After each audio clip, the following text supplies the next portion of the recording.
زندگی میں یقین ایک بہت بڑی طاقت کا نام ہے جو اگر کسی انسان کے اندر پیدا ہو جائے تو وہ چاہے عام ہی ہو وہ اپنی منزل اور مقصد کو پا لیتا ہے،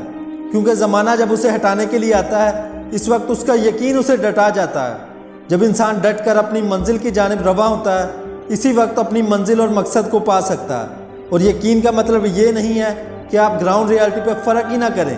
ہاتھ پر ہاتھ رکھ کر بیٹھ جائیں، خواب دیکھتے جائیں لیکن خواب کو حقیقت میں بدلنے کے لیے تگ و دو نہ کریں، اسٹرگل نہ کریں، کوشش نہ کریں، آخر تک محنت نہ کریں۔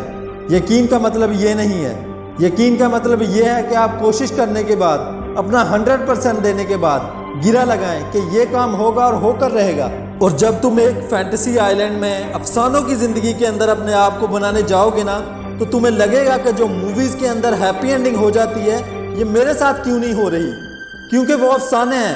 سو be literal and be realistic and be original and be principle, اصولوں کے ساتھ اس میں آئیں اور دیکھیں ایک ٹائم ہوگا جب آپ کو موٹیویٹ کرنا پڑتا ہے اپنے آپ کو، اور پھر ایک ٹائم آئے گا آپ کا نفس آپ کو خود موٹیویٹ کرے گا، آپ کو لیکچر سننے کی ضرورت نہیں پڑے گی، آپ خود ہی اپنے آپ کو موٹیویٹ کر لیں گے آگے چلنے کے لیے، آپ خود ہی ڈیزائر سے لڑ جائیں گے، آپ خود ہی ڈاؤٹ سے لڑ جائیں گے، آپ خود ہی کنفیوژن سے لڑ جائیں گے۔ مگر ایک ہارنسنگ اور ہیمرنگ کے بعد انسان کا مائنڈ اس کا غلام بنتا ہے، پہلے تو اسے ہی اپنا غلام بنا رہا ہوتا ہے۔ پہلے وہ اپنے ایموشن کوشن کے تھرو، جب انسان زندگی میں غلامی سے آزاد ہوتا ہے تو نفس اتنا چلاک ہے، نفس جا کر ایموشن کو تھوڑا سا چھیڑتا ہے تو وہ اس کی واک کو ایموشنل ڈسٹروائے کرتا ہے، غصے میں ڈال دے گا، امیدوں میں ڈال دے گا، فلاں جگہ ڈال دے گا کہ یہ کوئی ایسا کام کر دے جس سے یہ آگے بڑھ نہ سکے۔ اس لیے اپنے ایموشن کو کنٹرول کرنا سیکھو۔ اس راستے میں دوستوں کو دشمن اور دشمنوں کو دوست مت بناؤ، بلکہ دشمنوں کے ساتھ چلنا سیکھو۔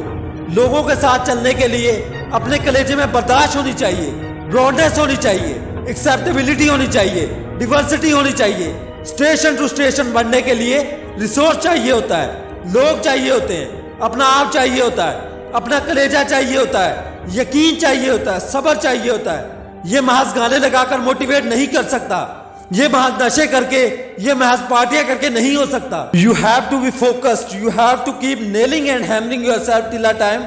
ویژن آپ ہی ویژن بن جائیں گے، آپ دلیل بن جائیں گے لوگوں کے لیے، آپ ہی سگنیچر بن جائیں گے ایک ویژن کا، لوگ آپ کو کوٹ کریں گے اور لوگوں کو دوسروں کو کوٹ نہیں کرنا پڑے گا۔ ایسی پرفارمنس ہوتی ہیں جس سے ایک سیلف موٹیویشن کھڑی ہوتی ہے۔ محض لوگوں کی تقریریں سننا بند کر خود ایک تقریر بن جا اپنے اندر، لوگوں کے کلیجے کو سننا بند کر وہ صحیح ہے، خود ایک جگر اور کلیجہ بنو، صبر اور برداشت کی ایسی مثال بنو اپنے اندر، اپنی عزت کرنا سیکھو۔ تکبر اور سیلف اعتماد میں فرق یہ ہوتا ہے کہ تکبر بغیر دلیل کے ہوتا ہے اور سیلف اعتماد محنتوں کے بعد ہوتا ہے اپنے اوپر۔ تکبر کبھی نہیں کرنا، کسی کو حقیر نہیں سمجھنا، اعتماد رکھنا۔ سفر لمبا ہے، بہت فیلئر آئے گا، بہت پیر اکھڑیں گے، بہت وادیاں ہلیں گی، اور اللہ نے اسی لیے تو ابلیس کو کہا تھا میں زیادہ گیم کو ٹف کر دیتا ہوں، تو انسان کو دیکھ سکتا ہے، یہ تجھے نہیں دیکھ سکتا، تو اس کے دل میں وسوسے ڈال سکتا ہے، انسان جنوں کو وسوسے نہیں دے سکتا، تو اس کے خون میں جا سکتا ہے، یہ تیرے خون میں نہیں جا سکتا۔ تجھے میں آرمی دیتا ہوں، ریسورس دیتا ہوں، میرا چیلنج تو سن۔ آدم کا بچہ بغیر جنتوں کو دیکھے، بغیر جہنموں کو دیکھے، بغیر اللہ کو دیکھے، بغیر ندیوں کو دیکھے، بغیر جبریل اور اس کی فوج کو دیکھے، نہ اس دنیا میں پرفارمنس کرے تو پھر تو اس بات کو لکھ لی قیامت کے دن، یہ تجھے پرفارم کر کے دکھائے گا۔